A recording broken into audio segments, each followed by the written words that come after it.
Hello guys and gals, me Mutahar, and yesterday there was something that dropped that obviously you know that my channel was going to be talking about. Now I love things like emulation, and in the last couple of years I made plenty of videos talking about how much I love emulation, how it's basically been the one thing that I really do, where most of my gaming nowadays is, right? I play a lot of older stuff, and I just usually emulate PS2 games, PS3 games, Nintendo games on my system, and that's pretty much been most of my gaming. I enjoy it, I love it, it's awesome. What if I told you today that Nintendo, of all companies, decided to take down this Ryujinx emulator? So this has been a pretty wild story, but Nintendo has been doing a lot of evil things for now, ladies and gentlemen. To start off with and ripping the band-aid, let's talk about what actually got taken down. According to the Ryujinx emulation scene, yesterday GDK-chan was contacted by Nintendo and offered an agreement to stop working on the project, remove the organization and all related assets he's in control of. While awaiting confirmation on whether he would take the agreement, the organization has been removed. So I think it's safe to say what the outcome is. Rather than leave you with only panic and speculation, I decided to write this short message to give some closure. These words are my own. I do not want to speak for anyone else here, so just remember that while reading. Thank you to everyone who has contributed code, documentation, or issue reports to the project. So again, to give an idea, Ryujinx emulator is one of the big Nintendo Switch emulators, and it was the last surviving one out there. For anybody that doesn't remember, a few months ago, Nintendo literally took down Yuzu the game emulator, right? And what they basically consider to be a facilitating piracy sort of measure, right? Like, obviously they linked a lot of illegal downloads to Tears of the Kingdom, and a lot of people playing that same game in their emulator, and basically cast a bad smear campaign against, I would say, almost all emulation fronts. Now, we've talked about emulators and legality before, and I want to just preface this by repeating again, emulators are not illegal. In fact, this has been a done and dusted case that's been settled back in the 90s, before the early 2000s, if not the early 2000s, by companies like Sony versus Bleem, and plenty of other landmark cases that have basically made it so that people can make emulators and distribute them around pretty freely. And that's why for the last couple decades, a lot of popular emulators have existed for major systems that probably would have been taken down if there wasn't fucking legal precedent protecting them, okay? Big emulation projects like PCSX2, which by far is one of the best ways to play old school PlayStation 2 games. Better than the official emulators Nintendo provides, okay? When it comes to old Nintendo games on the Super Nintendo, on the N64, on the Nintendo GameCube, on the Wii, on the Switch, there's an emulator for nearly every single system out there in Nintendo's camp, and it plays games as good as real hardware and allows you to get better performance, better resolutions, having a better time, okay? Most of my Nintendo experiences have been fucking done through emulators. And I think a lot of people that I know on the internet and I talk to have also emulated a lot of Nintendo games.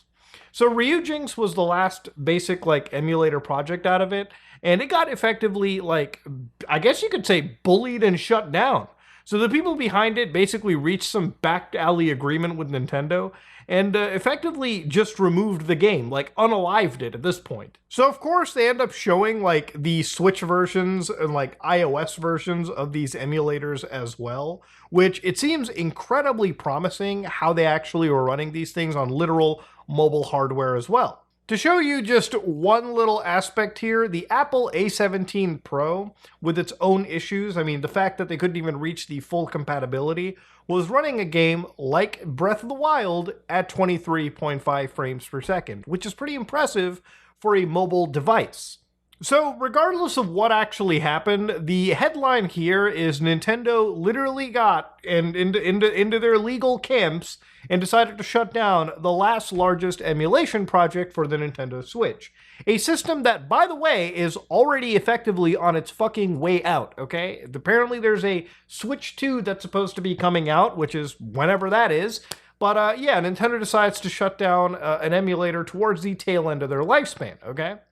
So yeah, that's effectively the story right there. Now, if you go to Ryujinx's website, and if you literally try to download this right now, you'll notice that the website doesn't effectively work. Their GitHub is 404'd. Now, since the drop of something like Yuzu, there's been other emulator projects that have effectively forked off of that specific branch of emulation. Things like Sudachi, which, again, for anybody watching, also has been 404'd into oblivion. Nintendo is going pretty hardcore in getting rid of emulation all across the board, especially for the Nintendo Switch.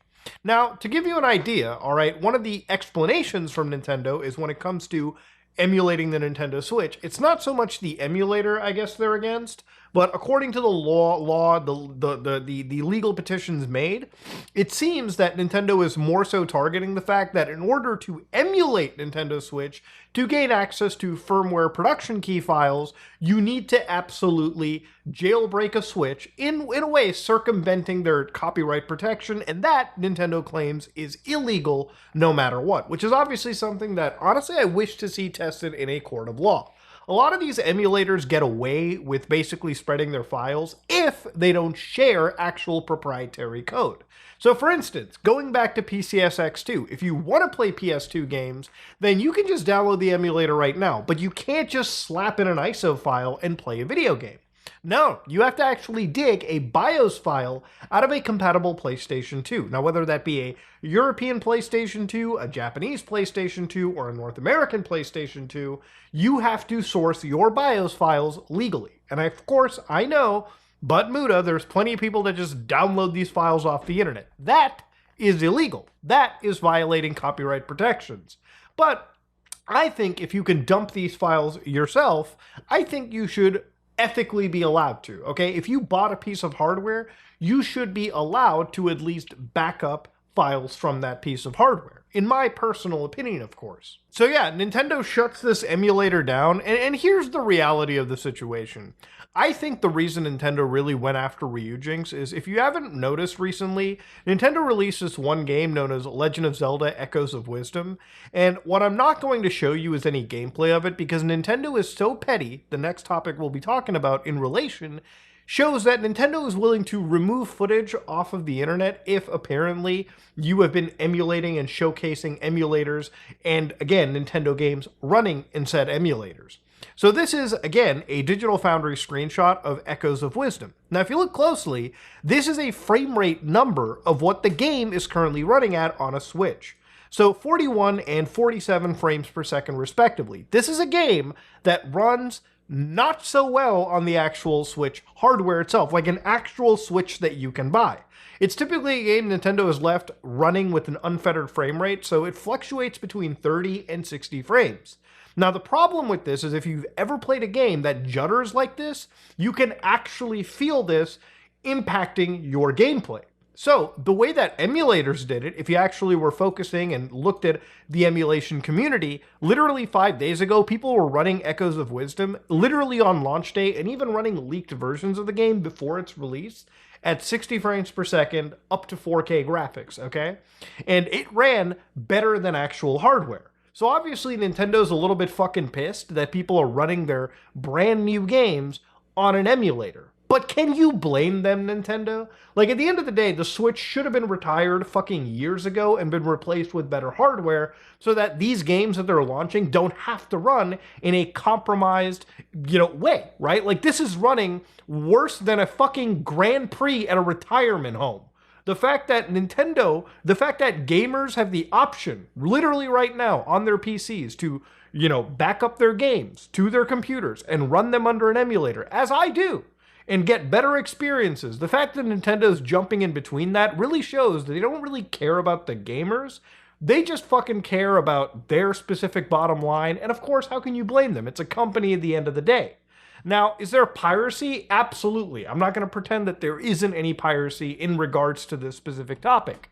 But obviously, when it comes to emulators, I think the idea of preserving your video games and having the options to play them at better frame rates and resolutions is more important than the fucking feelings of one of Japan's largest companies, okay? So one thing that I wanted to look at, even discuss back in the day too, was how much of Ryujinx is locked behind a paywall. Now, from what I understand, Ryujinx wasn't making like 10 grand a month or 15 grand or whatever insane amount Yuzu was making, partially because from my understanding, they didn't actually lock behind any specific build in this paywall.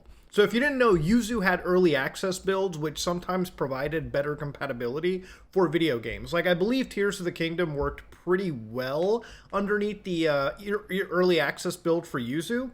That being said, there were plenty of patches available by a third party that made the game playable under the regular emulator, but for Ryujinx, they never really sold any version. From my understanding, even the most high roller version right here is they say you get early access to progress reports, and again, in their Discord, you get specific channels.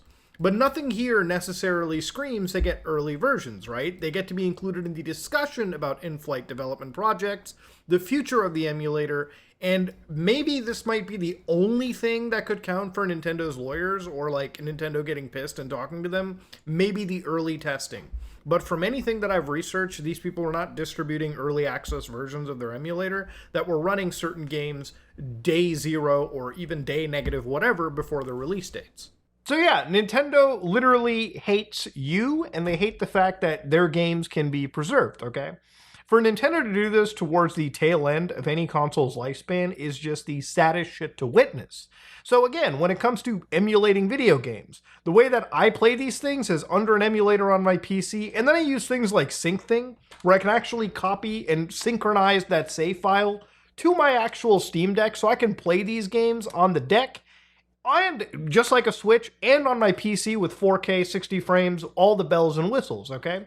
Something Nintendo does not allow me to do with an actual Nintendo Switch. Shit, you can't even back up your fucking save files without paying for some subscription slop if you needed to, right? Which is insanity in my opinion. So realistically, the next aspect of this is, I think, way more alarming than Nintendo going after, you know, just emulation. Now, obviously, when we looked at things like Nintendo's lawsuits, they went after a company known as Pocket Pair, which obviously some could say they flew a little too close to the sun when they made a game known as Pal World, which kind of had a lot of similarities, though one could admit, to Pokemon. So Nintendo decided to sue these guys basically on the grounds that they were infringing multiple patent rights. So I decided to look further into these patents, and specifically we came across 2 US patents where if you actually look, what is alleged to be the reason why Nintendo lost their shit was this right here. So the aspect of, I guess, throwing this Pokeball and seeing it shake around and being caught, one of the speculations that I had in the beginning of that Pal World situation, yeah, it seems like that's what Nintendo was basically losing its shit over, at least as close to what one can imagine. The other thing I saw was this patent right over here, where the actual player was riding a actual Pokemon that they had captured. Now, I think video game ideas and patents, especially like this, where realistically mounting an animal and riding it through the fucking world is not a unique gameplay concept. For Nintendo to patent this is actually absurd to me, because I would imagine, you know, Blizzard probably has this patented a million times over with mounts in World of Warcraft, okay? This is a mount, Nintendo. You did not come up with this. Plenty of other game companies came up with this before and after you. The fact that they can patent this and then imagine that, hey, this is a exclusive idea to us. Let's just target an indie company and try to get them shut down because, hey, this is a patent. And again, allegedly this might be, maybe it's something totally different, but this is what a lot of people allege it to be. And it's the closest patent that people were able to find in regards to Pal World and its gameplay mechanics. This is absurd. The other thing that I actually saw that really blew my minds away was this one channel known as Retro Game Core. Now, this is a pretty big channel, 551,000 subscribers, and if you look at their channel over here, they cover a lot of handheld gaming systems that you can emulate off. So, for instance, the Retroid Pocket Mini, the Ambernic Color, a lot of these, gaming consoles you can purchase for like $100, $150. You know, they're little emulator boxes that you can carry around with you. I used to own one of these where I would just, in an airplane, play all of my Super Nintendo Game Boy Advance games in like the form factor of a 3DS XL. Absolutely cool stuff. But yeah, this guy makes a bunch of high quality videos where he does show emulated footage of what appears to be Nintendo games. So according in their community tab, what was really wild about it was they said, "Hey friends, while it does appear that my worst fears are true, I'm being specifically targeted by Nintendo. My Wii U video was taken down and I received another copyright strike, even though this showcase video was no different than all the other tech demos and reviews I've made on this channel. I am still considering a counterclaim under fair use, as the video was for educational use, transformative in nature, and had no effect on the market. It was demonstration of a console no longer for sale, because yes, covering the Wii U, which is already fucking dead, they don't support the shop, they don't sell any hardware, it is literally a legacy system. Nintendo does not profit from the fucking Wii U in any capacity, unless you're talking about Wii U games ported to the Switch. So what they showed was the company has no means of earning revenue from Wii U sales, which he's absolutely right. However, I am reluctant to open the can of worms with a billion-dollar corporation because yes, claiming or counter-suing or countering any claim by Nintendo could put you up into legal battle with one of Japan's largest companies, which is not something anybody wants to do. At the very least, this means I'm going to change how I approach future videos. I will no longer show any Nintendo games on screen, which is a shame because I love using those games for hardware demonstrations. So one of the things that I feel like I should reiterate is if you ever watched any video that I made in regards to emulation, I never show Nintendo footage, okay? I really go out of my way to never even involve it into my content at all. Even as background footage, even when I'm covering emulation, I literally use like PlayStation games from companies that I know probably wouldn't start any shit. Nintendo, I know for a fact, if I made a video with a Steam Deck showing you guys how to set up Wind Waker HD on it, I would probably be looking at a copyright strike on my channel, which is why I don't fucking do it. This guy ends up getting 2 strikes on their channel and they literally do not know what to do. 3 strikes and you're gone on YouTube, okay? That's how bad and scary this situation can be for certain people. And why? Because this guy dared to show Zelda Wind Waker HD running on an actual like third-party handheld, a dead game for a dead system. Nintendo still decided to go out of their way to basically shit on an enterprising creator. Now, the thing about it is obviously, from a YouTuber perspective, like a content creator perspective, emulators are so important for people who are jumping into making things like speedrunning content, for instance. There's a channel that I watch called Marsh SMT who covers a lot of old school like JRPGs, and you can very easily see that when you click on some of his videos like Shin Megami Tensei 2 Experience, these videos are literally captured in an emulator. I would imagine they are. If they're not, please correct me if I'm wrong. This guy makes really high quality content, right? And the thing is, he's not that big of a YouTuber. He's got 93,000 subscribers, which is a lot, but I definitely think this guy deserves at least 1 million. So obviously when he's starting out, he's emulating the content and emulating the footage. Literally the first set of videos I've ever made on my channel, when I was recording gameplay footage, literally I would sit there and just fucking capture through emulator software. Because I didn't have the money for a capture card. I didn't have any of that. It literally was more convenient to just capture gameplay footage through emulation. In fact, even some of the big videos that I've done, Shenmue, well actually Shenmue was direct capture, but when it comes to Metal Gear Solid 2, like recording that one, all the gameplay footage for that was captured on an RPCS3 emulator. So the fact that, again, emulation exists to make things more convenient for a content creator, that's one avenue that Nintendo also wants to clamp down on. Literally people who actually aren't even harming Nintendo at all. In fact, if anything, they're raising more awareness to games, obscure titles, and reviving interest into them. These guys are being now targeted by fucking Nintendo, and it's actually disgusting. But yeah, ladies and gentlemen, honestly, a man could keep yapping on forever, but what can you really say? Nintendo wants to destroy emulation, and honestly, I'm worried that they could go out of their way and absolutely launch a lawsuit that could threaten the landscape of preservation and emulating games in the future. I hope to God that's not the case, but honestly, dog, I ain't fucking holding my breath anymore. For anybody that wants to use Ryujinx, there are plenty of forks that are available, still flying around. Thank God for open source technologies, and you can probably download them and have a good time. Also, that brings another question. Now that the official repositories have been taken down, please be mindful of scams and possible malware being advertised in the name of Ryujinx. That's just one of the problems that comes with this fucking territory. Ladies and gentlemen, I think personally this might have been taken down. Maybe an agreement is reached because down the road Nintendo wants to take the same technology and apply it to the Switch 2. Maybe that's going to be emulating games of old. But even if that is the case, goddamn fuck this company for stepping on an old, true tradition of video gaming. Well, ladies and gentlemen, if you like what you saw, please like, comment, and subscribe. Dislike it if you dislike it. I am out.